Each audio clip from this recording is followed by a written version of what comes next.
Boa tarde a todos, nobres pares, caro presidente.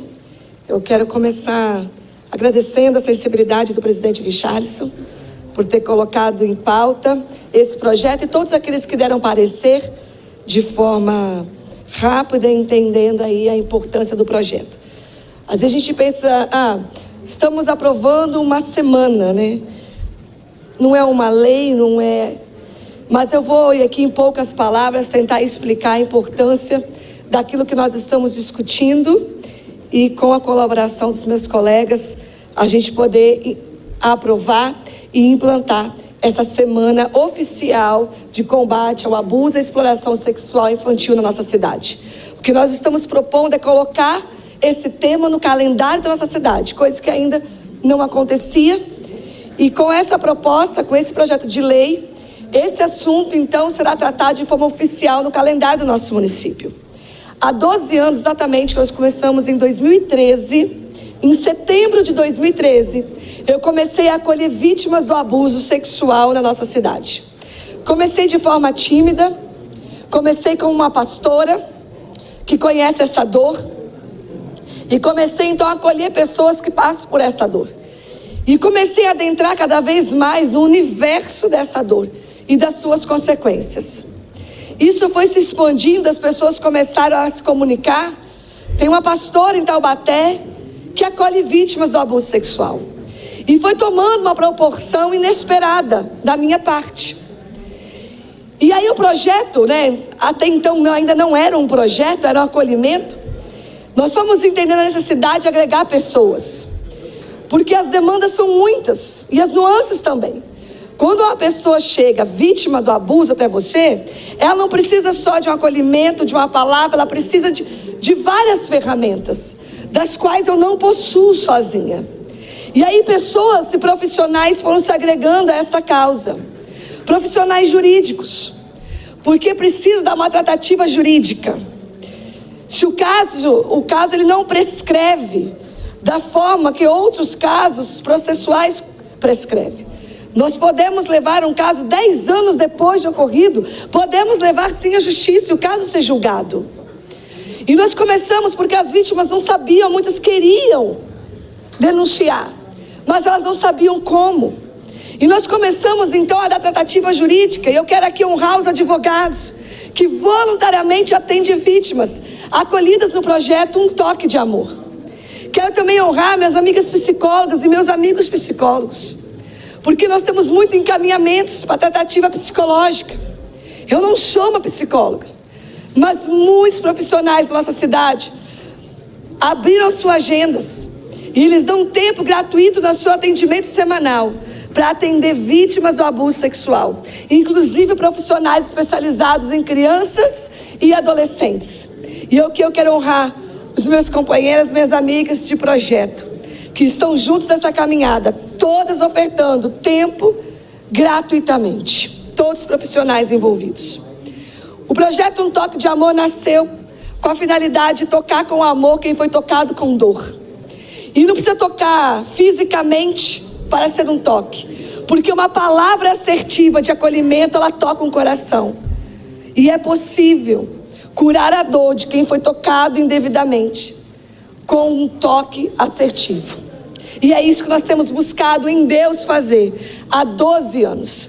Hoje nós trabalhamos também no eixo prevenção, já há uns 4 anos, com adultos e crianças, de forma lúdica, levando através de teatro, música e interação com as crianças e brincadeiras todas assistidas, todas direcionadas por profissionais, pedagogas, psicólogas. Nós levamos informação para que a criança não seja vulnerável ao abuso sexual. Porque criança instruída é criança protegida. E é já entendido pela Unicef, pela Organização Mundial de Saúde, nós temos dados de que a informação, ela é um método extremamente eficaz para se prevenir o abuso sexual. É possível prevenir 100%? Não, como nada. É possível prevenir 100%. Mas é possível sim se prevenir. A grande maioria dos casos de abuso sexual acontecem porque não há informação. E quando nós trazemos para a pauta uma semana de debate, uma semana, entrar no calendário da cidade, essa discussão. Nós estamos tratando principalmente o eixo prevenção. Nós estamos trazendo essa discussão e criando uma grande rede orgânica de proteção e prevenção a esse mal na nossa cidade. E é nisso que eu acredito. Eu acredito nas redes, eu acredito nos equipamentos públicos, eu acredito em cada um que está há anos trabalhando nisso, o EAD Pertença e tantos equipamentos, CREAS, que já funcionam, Conselho Tutelar, pessoas que têm sido eficientes em seus papéis e feito o acolhimento. Mas eu acredito na prevenção, ela é um eixo, o eixo prevenção, ela requer uma rede orgânica. E essa rede orgânica, ela só vai existir se esse assunto for dialogado, se esse assunto for debatido. Eu conheço profundamente a dor silenciosa das pessoas vítimas do abuso sexual. Os números são alarmantes e eu tenho todos eles aqui para expor.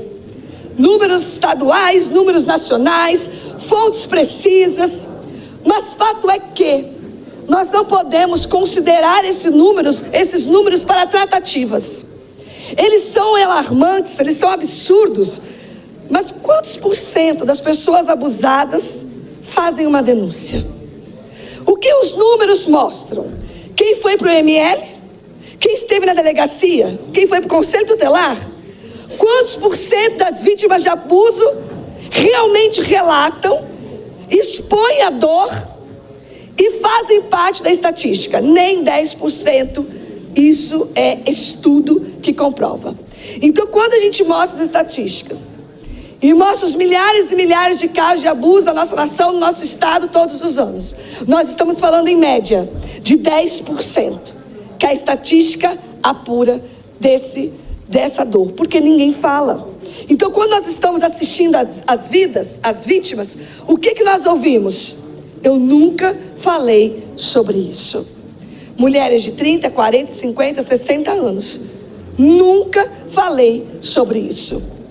Quando a criança expõe o adolescente desde cedo, quando ela encontra um ambiente seguro e ela fala muito rapidamente, o trauma é muito menor. Mas se ela nunca houve ninguém que falasse para ela que um toque nas suas partes íntimas é algo indevido e não pode acontecer, ela não tem capacidade psíquica para entender que ela foi abusada. O abuso só é entendido na adolescência.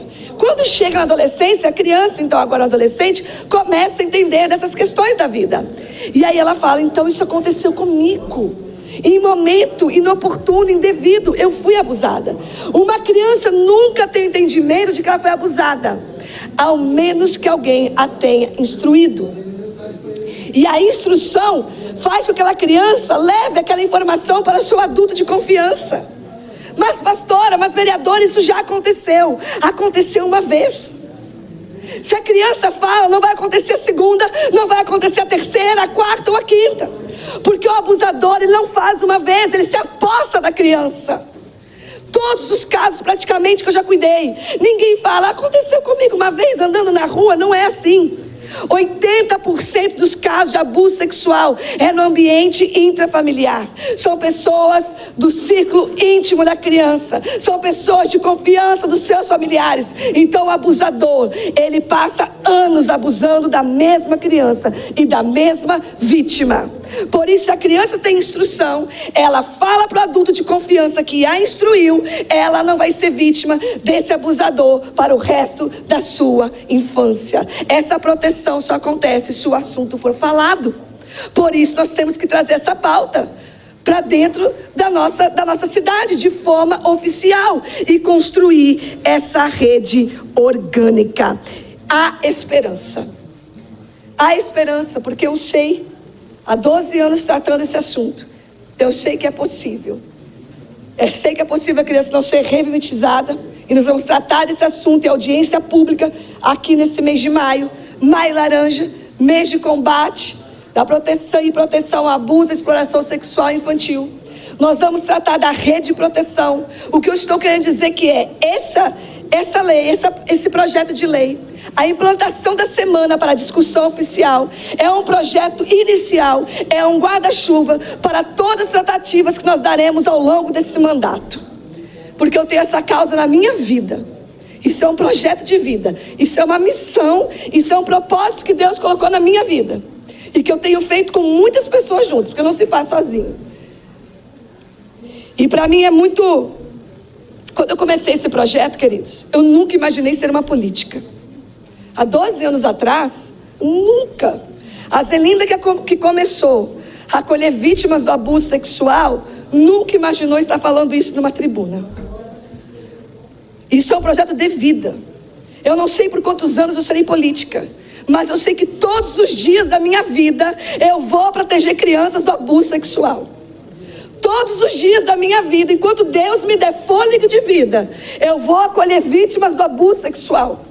Eu não sei quanto tempo eu serei uma política, mas eu sei que Deus me deu um mandato. E nesse mandato, eu vou trabalhar com todas as minhas forças, com toda a minha vida, com o apoio dos meus colegas, para que nós possamos deixar uma marca nessa causa, na nossa cidade. Nós estamos começando algo, não estou falando que eu estou inventando a roda, tem muita gente trabalhando nessa pauta há muitos anos. Eu estou falando contra a minha vida. Nessa vereança, nós estamos começando algo, mas eu creio em Taubaté, capital nacional da proteção, a exploração e o abuso sexual infantil. Eu creio nisso. Eu creio, nós temos equipamentos, nós temos pessoas engajadas, nós temos a sociedade civil, nós temos as igrejas, nós temos as ONGs. E a partir do momento que nós começarmos a trazer esse assunto em pauta e começarmos a debater fortemente, essa rede orgânica será criada. E uma vez uma rede orgânica criada na cidade, as nossas crianças não serão mais abusadas. É possível proteger. Nós vamos fazer isso com responsabilidade, passo por passo. Eu não estou aqui para lacrar nessa pauta. Eu não quero agora entrar, porque eu sou uma vereadora, criar uma oportunidade lá na sala de aula, falar de abuso com criança. Porque não é assim que trata esse assunto. Porque a criança denuncia e você tem que ter uma rede de proteção. E cadê a rede de proteção? Então eu não vou lacrar nessa pauta. Eu tenho responsabilidade nessa pauta. Tem que ser tratada com muita seriedade. Que se for para lacrar, você começa a entrar nas escolas, entrar nas ONGs, nas igrejas, e começa a falar, e gravar vídeo e postar. Nunca fiz isso. 12 anos nessa causa. Não tem uma semana que eu não acolho uma vítima de abuso nessa cidade. Eu nunca gravei um vídeo. Olá, galera, olá, pessoal, olá, queridos. É assim que eu falo? Olá, queridos. Estou indo agora acolher uma vítima de abuso sexual e postando nas minhas redes. Nunca ninguém viu isso, nem em período de campanha. Porque essa pauta não é política na minha vida. É um propósito de vida. Eu conheço essa dor e conheço que tem cura.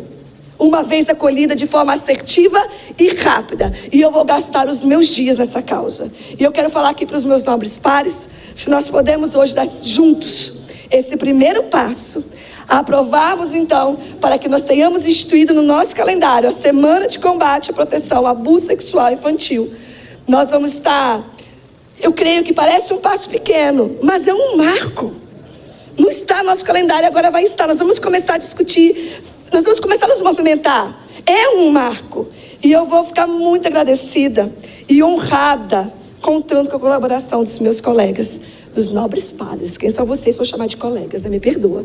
Dos novos pares, de vossas excelências, para que nós possamos aprovar isso hoje e dar esse passo. Semana que vem, segunda votação, primeira terça-feira de maio. Isso não foi projetado por mim, não tratei disso com o presidente. Nunca falei, presidente, está chegando maio, é o maio laranja, vamos colocar. Nunca tive essa conversa com ele. Eu creio numa convergência de propósitos. Eu creio que não é coincidência, terça-feira que vem, primeira terça-feira de maio, nós estamos aprovando isso e deixando essa marca nos nossos mandatos para a cidade de Taubaté. É isso. Obrigada pela audiência, obrigada por me ouvirem com respeito, obrigada por esse tempo. Obrigada, presidente. Pela ordem, presidente. Pois não, vereadora Zelinda Pastora. Eu quero agradecer meus nobres pares. Eu não posso falar de forma pública com tanta clareza o que isso significa na minha vida, porque expõe muitas coisas que não podem ser expostas. Eu quero agradecer. Muito obrigada a todos.